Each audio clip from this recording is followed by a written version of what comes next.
Señor, ayer el canciller Marcelo Ebrard anunció que se separará del cargo a partir del próximo lunes 12, que le entregará a usted su renuncia. Esto porque todos sabemos que quiere participar en el proceso de encuestas de Morena para definir al candidato presidencial de ese partido. Son varias preguntas acerca de esto. La primera sería, ¿usted ya recibió algún tipo de notificación, algún tipo de renuncia por escrito de parte de Marcelo Ebrard? ¿Ya se comunicó con usted? ¿Ya usted tiene conocimiento también de esta decisión de boca del propio canciller? Se trató el tema el pasado lunes en la reunión que tuvieron en la noche, en la cena. Si nos pudiese comentar acerca también, presidente, ya una vez que se conoce esta decisión, ¿ya tiene usted, ya sabe quién va a sustituir a Marcelo Ebrard al frente de la Cancillería? Bueno, pues son varias preguntas. Sí, como sabemos, hay un proceso en puerta. Se tiene que elegir al candidato o candidata a la presidencia del bloque conservador, de otros partidos y de Morena y la coalición, ¿no?, que han integrado. Entonces, ya inició este proceso y por eso la renuncia de Marcelo Ebrard, porque como es de dominio público, él aspira a ser candidato, como la jefa de gobierno de la Ciudad de México, Claudia Sheinbaum, como el coordinador de los senadores, Ricardo Monreal, como Adán Augusto López Hernández, secretario de Gobernación. Son los que han expresado su interés. De el PT también ha expresado y tiene todo su derecho a participar, y también por el Verde. Sí, entonces ya inició este proceso y a eso se debe lo de la renuncia de Marcelo, y es posible que en estos días los que aspiren pues también presenten sus renuncias. Señor presidente, ¿quién va a sustituirlos? Hay tiempo todavía porque apenas fue el anuncio. Va a presentar la renuncia Marcelo, creo que el próximo lunes. Pues yo tengo tiempo para pensar, ¿no?, quién puede sustituirlo, y así en todos los casos. Es muy importante que estemos asistiendo a un hecho inédito, algo nunca visto, porque durante mucho tiempo fue el dedazo, el tapado, la imposición del presidente. Él era el que designaba a su sucesor. Estamos hablando de siglos y por primera vez no hay tapado, no hay dedazo, no hay imposición. En el caso que nos corresponde, en el bloque conservador, ahí ya sabemos que van a consultar con los mandamás, con los oligarcas, para buscar el acuerdo, como lo han hecho en los últimos tiempos, ¿no? Por ejemplo, Claudio X González, papá, tuvo una destacada participación con Fox, sobre todo en la imposición de Felipe Calderón con el fraude electoral, y luego también se agruparon en la pasada elección presidencial para enfrentarnos. Crearon un grupo, ahí estuvo Krause y otros, creo que se llamaba, primero fue Pejelic y luego el grupo Berlín, y todos aportaron muchísimo dinero. Ya el relevo estuvo a cargo de Claudio Hijo, entonces empezó ya él a destacar como el jefe y ya se convirtió en el jefe de todo el bloque opositor. Le echan la culpa al presidente del PRI, al presidente del PAN. Bueno, le echan la culpa a la gente en su actitud clasista, ¿no?, de siempre. El pueblo no sabe, el pueblo es tonto. Tonto es el que piensa que el pueblo es tonto. Pero nadie habla de Claudio. Si fuese realmente empresario y estuviese a cargo de una empresa, porque no es empresario, es traficante de influencia y ahora aprendiz de político, pero si fuese gerente de una empresa, ya lo hubiesen corrido, porque imagínense, es el jefe de todo el bloque conservador y no ganan porque pues dicen no conectan, pues sí, son muy clasistas, ofenden a la gente. ¿Cómo le van a echar la culpa a la gente? ¿Que la gente quiere que siga la corrupción? ¿Que la gente quiere que los sigan ninguneando? ¿Que la gente quiere que se sigan robando el presupuesto unos cuantos? ¿Que la gente quiere que los sigan humillando? Pero ellos no se dan cuenta por su enajenación. Bueno, si los doctores como Aguilar Camín, como Castañeda, como la señora Dresser, actúan así, imagínense, Claudio, y muchos. Entonces, ahora, pues es distinto, es el pueblo, el protagonista principal, les guste o no les guste. Ellos tienen sus esquemas, tienen sus formas de elegir. En el caso de Morena, pues ya inició el proceso. Y de acuerdo al estatuto en Morena, está contemplado el que se hagan encuestas y es probable que ese sea el método de elección. Ayer lo mencionó Marcelo Ebrard y pues prácticamente todos los que van a participar, no he escuchado a nadie que se oponga al método. Además, es un método que ha probado su eficacia. La mayoría de las gobernadoras, los gobernadores fueron primero electos mediante encuestas. Y ahí están los resultados. 23 gubernaturas de 32.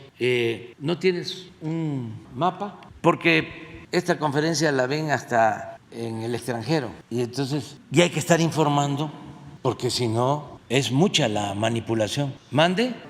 Puede definirse cualquier método, pero eso ya corresponde al Consejo de Morena. Señor presidente, aquí está. Espérate, vamos a ponerlo, porque ahí en imagen no ponen esto. Tenemos tiempo, no se preocupe. Sí, claro. Sí. En imagen no. Es donde está Ciro, ¿no? Ahí no ponen esto. No se ve eso. Entonces, sí, los estados, la mayoría están gobernados por mujeres, hombres que surgieron de las candidaturas de Morena y que a la vez fueron electos mediante encuestas. Entonces ya es un método acreditado. Y así está. Sí, son 22 estados más un partido de la coalición, el Verde. Son 23 estados.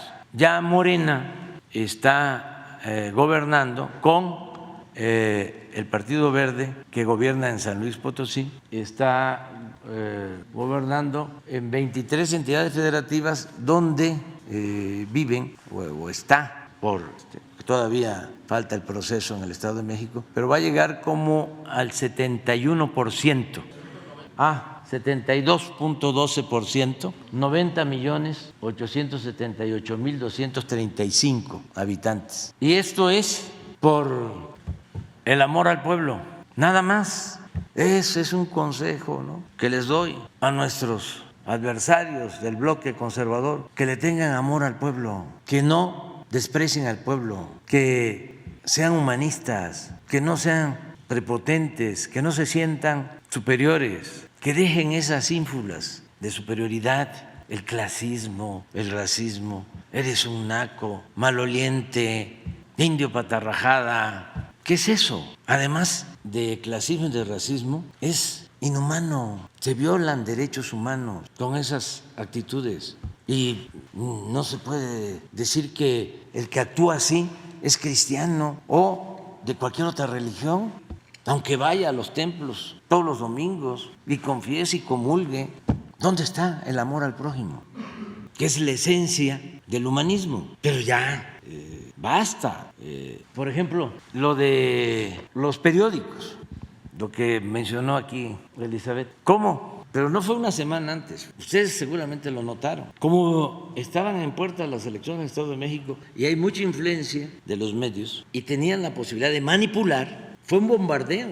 Arreció, sí, hasta los veo ahora, después de las elecciones, moderados, plurales, distintos. Pero antes, y eran periódicos y la radio, a todo lo que daba, la televisión. Pues lo de la mesa de análisis es en televisión, donde habla Héctor de que fue una elección de Estado, aunque, ¿cómo dijo? No del todo.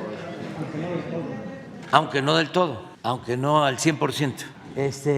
Yo siempre recuerdo a un crítico literario, a Bielinski, que le hizo una crítica, un cuestionamiento al gran escritor ruso Gogol, porque después de ser un gran escritor, porque hay buenos y grandes escritores, y este era un gran escritor, empezó a mentir y acomodarse, ¿no?, con la minoría de su tiempo. Se cansó de ser honesto. Y Bielinski escribe una frase que aplica a todos estos. No cabe duda, dice Bielinski, que cuando alguien se entrega por entero a la mentira, pierde hasta la imaginación y el talento. Es extraordinaria la frase.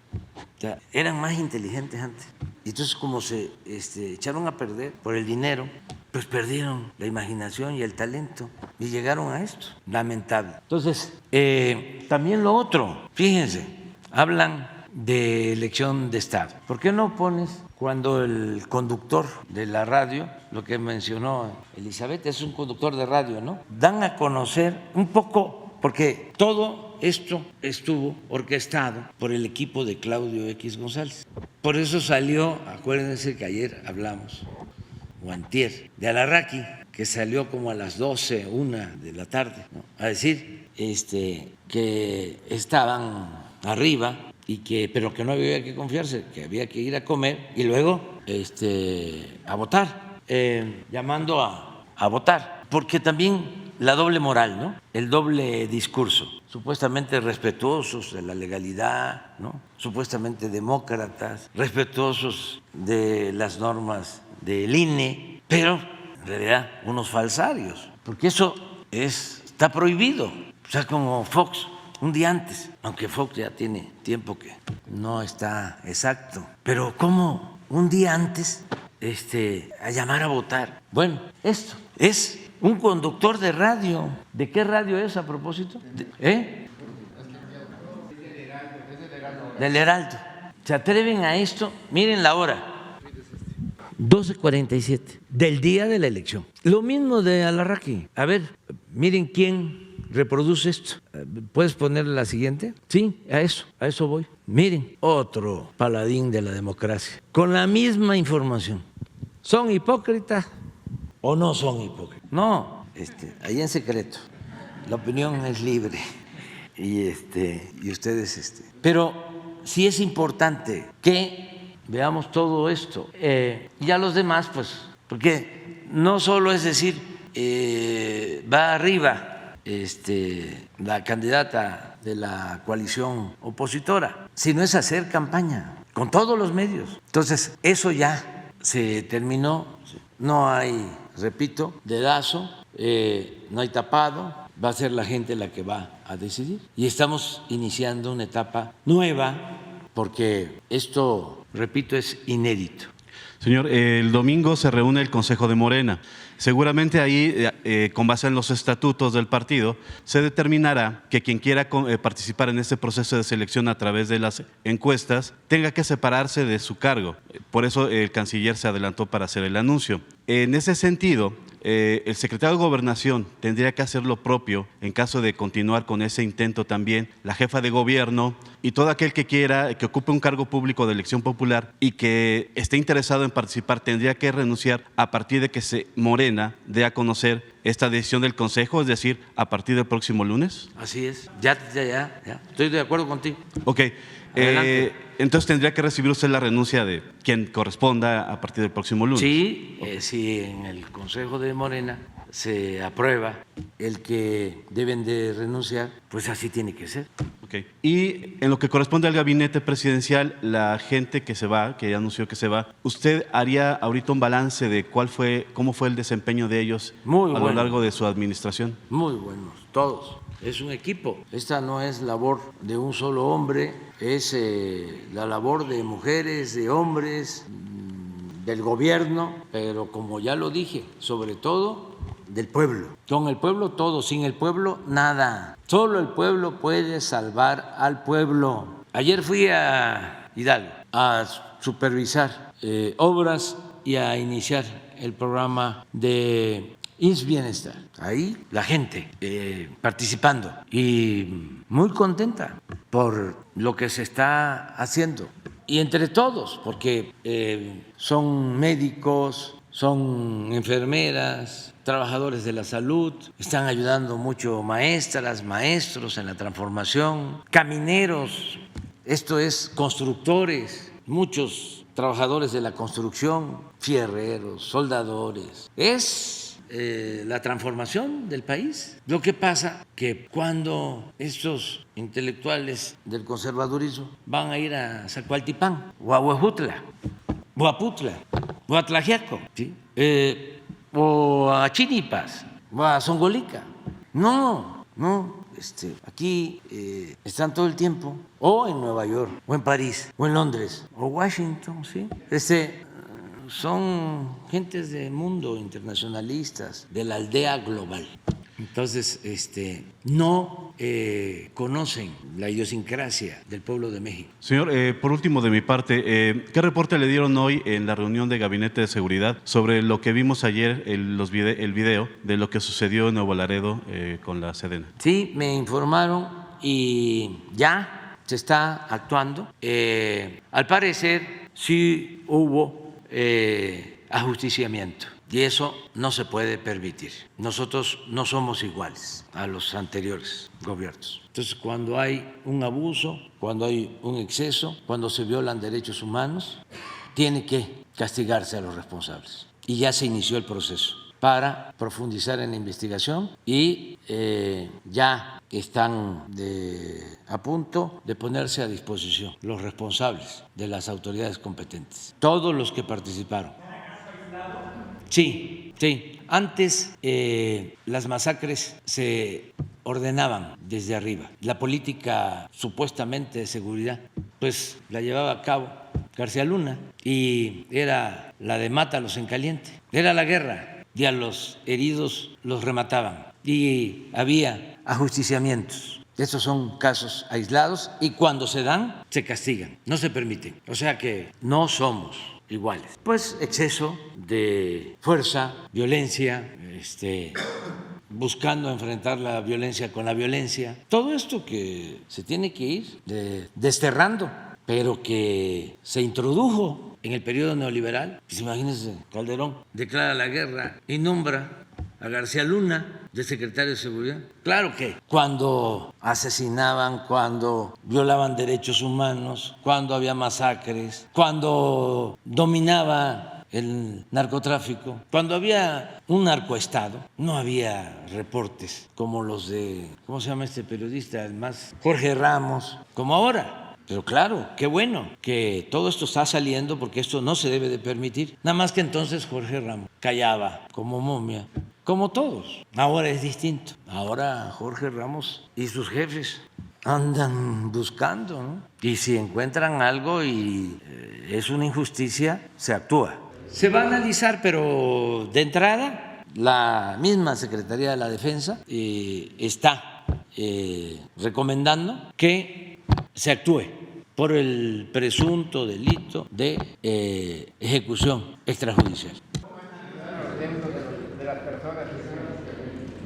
Sí, es la Fiscalía la que va a hacer su trabajo, pero no hay encubrimiento, porque nosotros no toleramos la violación de los derechos humanos. Y repito, aunque parezca disco rayado, no somos iguales. Entonces, lo mismo en el caso de Ayotzinapa y lo mismo en todos los casos en donde haya violación a derechos humanos. Además, siempre he sostenido, y esa es una convicción que hay ya en los mandos, tanto de la Secretaría de Marina como de la Secretaría de la Defensa, de que la actitud indebida o delitos cometidos por miembros de una institución no deben encubrirse para no manchar a la institución. Imagínense el encubrir el caso Ayotzinapa, el inventar la llamada verdad histórica para proteger a policías, a delincuentes y a miembros del ejército.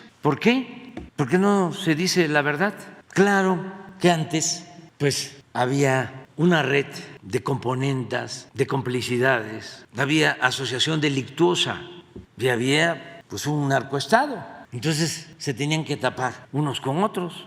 Pero ahora es distinto porque el pueblo es mucha pieza, el pueblo es sabio y dijo basta y nos trajeron aquí y nosotros no llegamos por recomendación de un grupo o por imposición de oligarcas. Llegamos aquí por mandato del pueblo y somos completamente libres. Y eso es lo que debemos de procurar hacia adelante, que la autoridad no esté subordinada a ningún grupo de interés creado, que el gobierno represente a todos, que se gobierne para todos, no que sea un gobierno secuestrado, tomado por una minoría, como sucedía. Hoy voy a recibir al secretario de Transporte del gobierno de Estados Unidos. Como a la 1 de la tarde va a estar en el aeropuerto Felipe Ángeles.